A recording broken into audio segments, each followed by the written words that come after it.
100 years ago, the Tower of London. Fortress, palace, walled town, and prison of state. Within these walls, queens, philosophers, and common conspirators have spent their last days. Beecham Tower. Bloody Tower. Traitor's Gate. They have the ring of history and tragedy. And yet, there's another kind of life going on here, like the life of any ordinary English village of the time. Here live the yeoman warders with their families in good houses surrounded by tidy English gardens facing the Tower Green. The green is the village square, the marketplace, the parade ground. And it is where the headsman's block is set up when a prisoner is to be executed.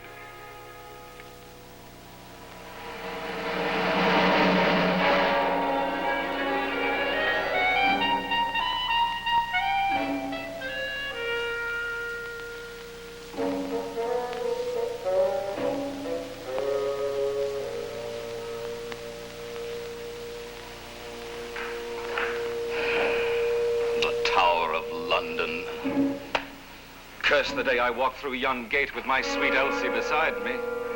If only we'd kept straight on the way to the hill. If only we'd... But we didn't, and there's an end to it. 2 days ago, I, Jack Point, was a penniless jester. Today I am in the employ of the governor of the Tower. In sooth, there is evidence of improvement in my situation. Heaven have mercy if you but knew the price of my improvement. Nay, but I must begin at the beginning. Here on Tower Green. A short time before Elsie and I arrived within these cursed walls, fickle destiny had already set the stage. If only this gentleman, Colonel Fairfax, had not been sent to the Tower to await execution, and if only the daughter of the chief warder had not conceived a passion for him as she watched him pacing the ramparts, and if only... But he was, and she did, and there's an end to it.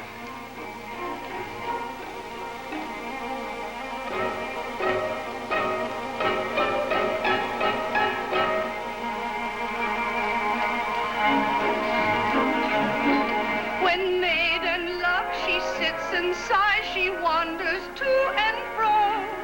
Unbidden teardrops fill her eyes, and to all questions she replies with a sad hi-ho.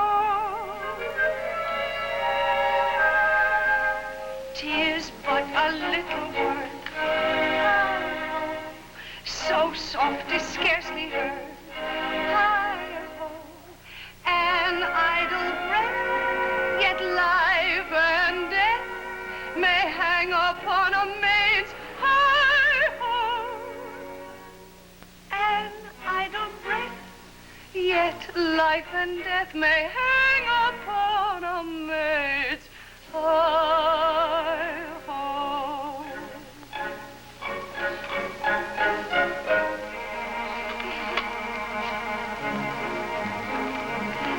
When maiden love she mopes apart as owl mopes on a tree, although she keenly feels the smart, she cannot tell what ails her heart with its sad ah me.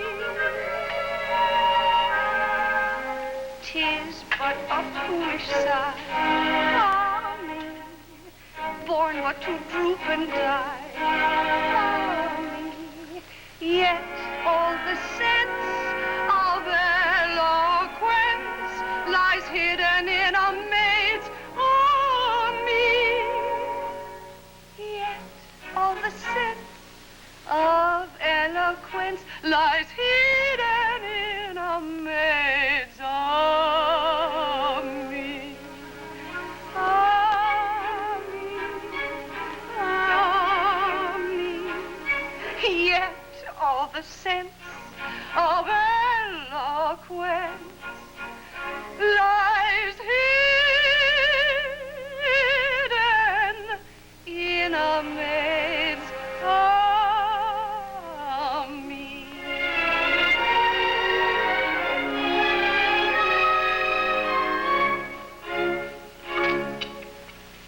Mistress Phoebe. Oh, it's you, is it? Haven't you anything to say to me? Oh, yes. Are all the locks, chains, bolts, and bars in good order? Are the racks, pincers, and thumb screws ready for work? Oh, you are a brute. I didn't become a head jailer because I like head jailing. I didn't become an assistant tormentor because I like assistant tormenting. We can't all be sorcerers, you know. Colonel Fairfax is not a sorcerer. Well, whatever he is, he won't be one long, for he's to be beheaded today. Oh, you're a cruel monster to speak so unfeelingly of the death of a young and handsome soldier. Young and handsome. Curse him! There. I believe you're jealous of him now. Jealous of a man I've never spoken to. Jealous of a man who's to die in an hour. I don't believe you know what jealousy is. I don't believe you know how it eats into a man's heart. Oh, thou art an heartless maid!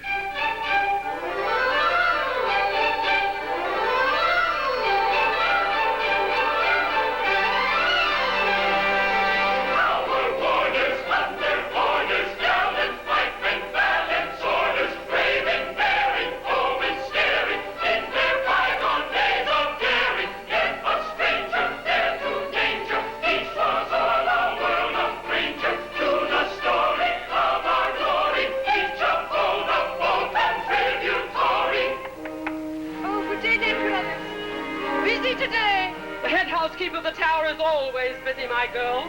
What with the execution of Colonel Fairfax and all the tidying up afterwards. Oh, it's a wicked thing that so gallant a hero should lose his head. For it's the handsomest head in all of England. For dealings with the devil. Aye. If all were beheaded who dealt with him, there'd be busy doings on Tower Green. You know very well the Colonel Fairfax is a student of alchemy, nothing more. But this wicked tower must be fed with the best and bravest blood in England. No, silence, you silly girl.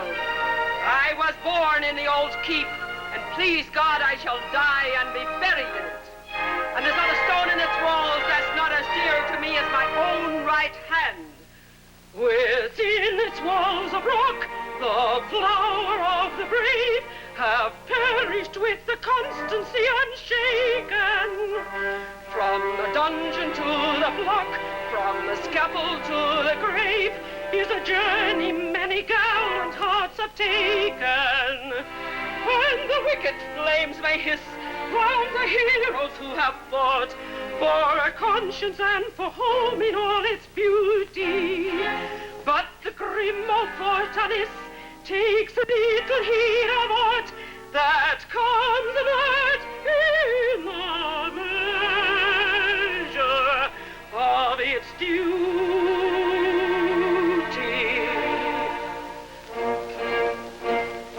The screw may twist and the rag may turn, and a man may bleed and a man may burn, for London town and its golden hoard. I keep my silent watch and ward. The screw may twist and the rag may turn, and the men may bleed and the men may burn, for London town and its golden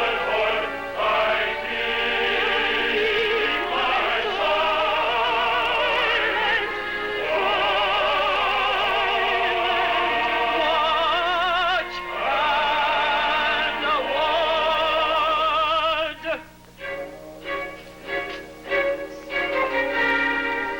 I keep my silent watch and ward.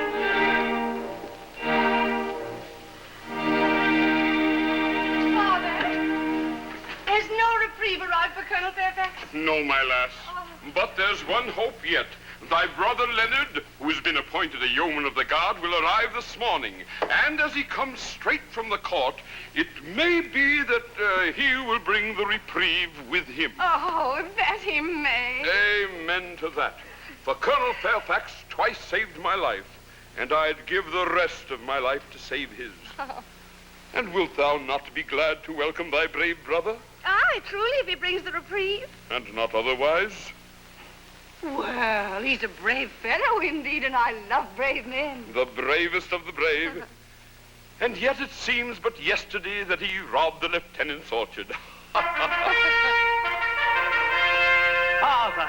Leonard, my brave boy!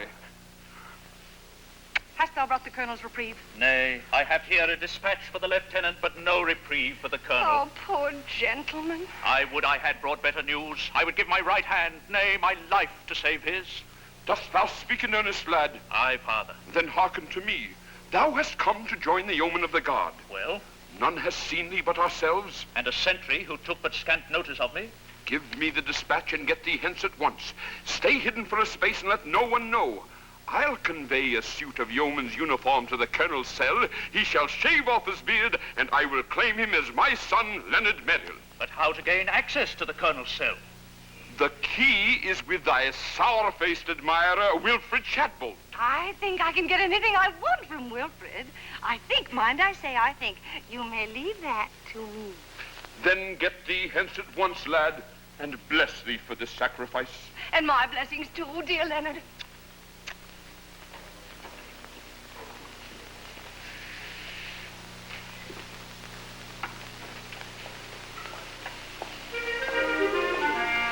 If only the governor of the tower, Lieutenant Chumley, had not been an old friend of the condemned colonel. And if only an ingenious revenge against his accuser had not occurred to the colonel. And if only... But he was. And it did. And there's an end to it.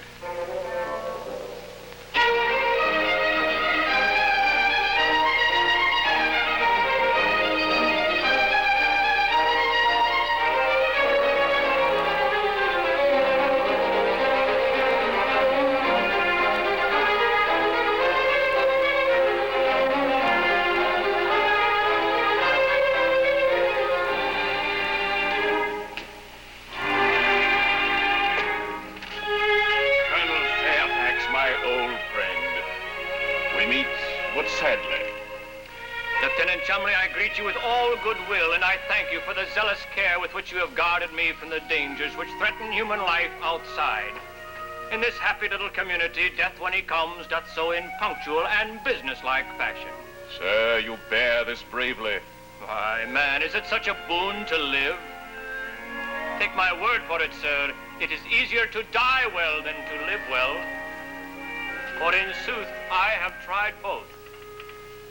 Is life a boon?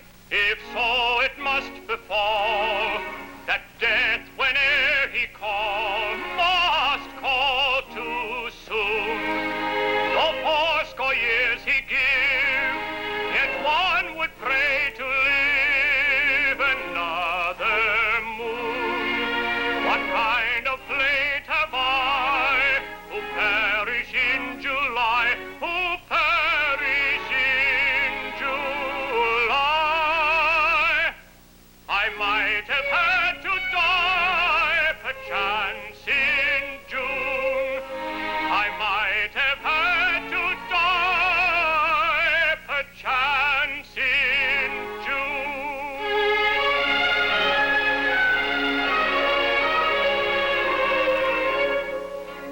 Is life a thorn? Then count it not a whit. They count it not a whit. Man is well done with it. Soon as he's born, he should all means essay to put the plague away.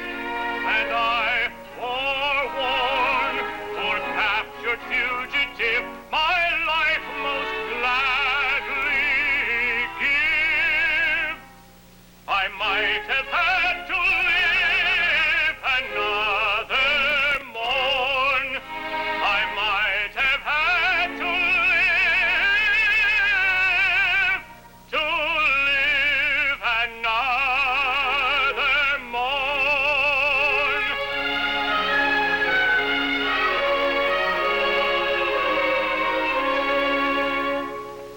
And now, Sir Richard, I have a boon to beg. I am in this position because my kinsman, Sir Clarence Poltwhistle, one of the secretaries of state, has charged me with sorcery. Aye. His treacherous plan is to succeed to my estate, which falls to him provided I die unmarried. With your assistance, sir, I have a mind to thwart this cousin of mine. How? By marrying at once. But whom wouldst thou marry? Nay, I am indifferent on that score. Find me the first maid who comes.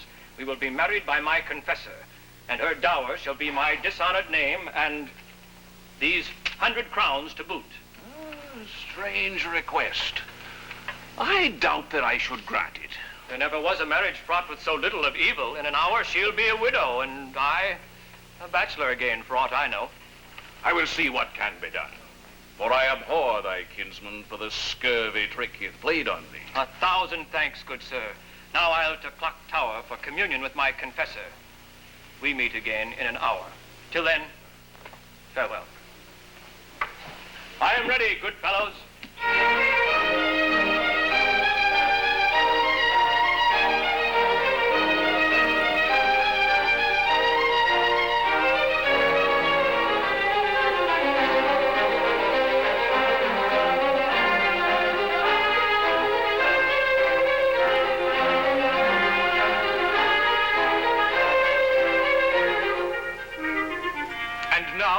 Enter Jack Point. If only Elsie had... But that's no matter. She did not. Oh, fatal hour. The clock was striking as I and my pretty maid kept our appointment with destiny.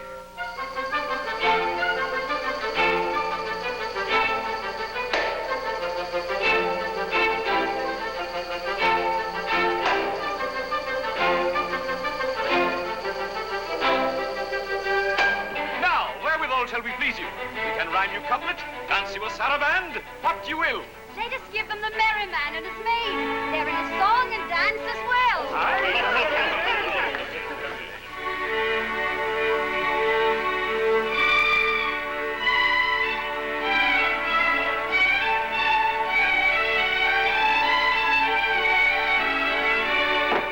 I have a song to sing, oh. Sing me your song, oh.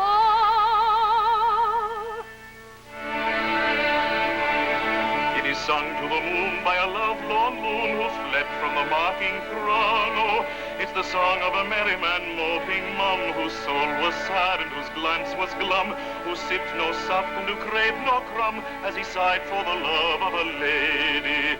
Lady, lady, misery me, lack-a-day-dee. He sipped no sup and he craved no crumb, as he sighed for the love of a lady. I have a song to sing, oh. What is your song, oh? It is sung with the ring of the songs they sing, who love with a love lifelong. Oh, it's the song of a merry maid purely proud, who loved a lord and who laughed aloud at the moan of the merry man moping mum, whose soul was sad and whose glance was glum, who sipped no sop and who craved no crumb, as he sighed for the love of a lady. Lady, lady, misery me, lack-a-day-dee. He sipped no sop and he craved no crumb, as he sighed for the love of a lady. I have a song to sing, oh. Sing me your song, oh. It is sung to the knell of a churchyard bell and a doleful dirge ding-dong, oh. It's the song of a popinjay bravely born, who turned up his noble nose with scorn at the humble merry maid purely proud, who loved a lord and who laughed aloud at the moan of the merry man moping mum, whose soul was sad and whose glance was glum, who sipped no sup and who craved no crumb, as he sighed for the love of a lady. Lady, lady, misery me, lack-a-day-dee. He sipped no sup and he craved no crumb, as he sighed for the love of a lady. I have a song to sing, oh. Sing me your song, oh. It is sung with a sigh and a tear in the eye, for it tells of a righted wrong, oh. It's the song of a merry maid once so gay, who turned on a heel and tripped away from the peacock popinjay bravely born, who turned up his noble nose with scorn at the humble heart that he did not prize. So she begged on her knees with downcast eyes for the love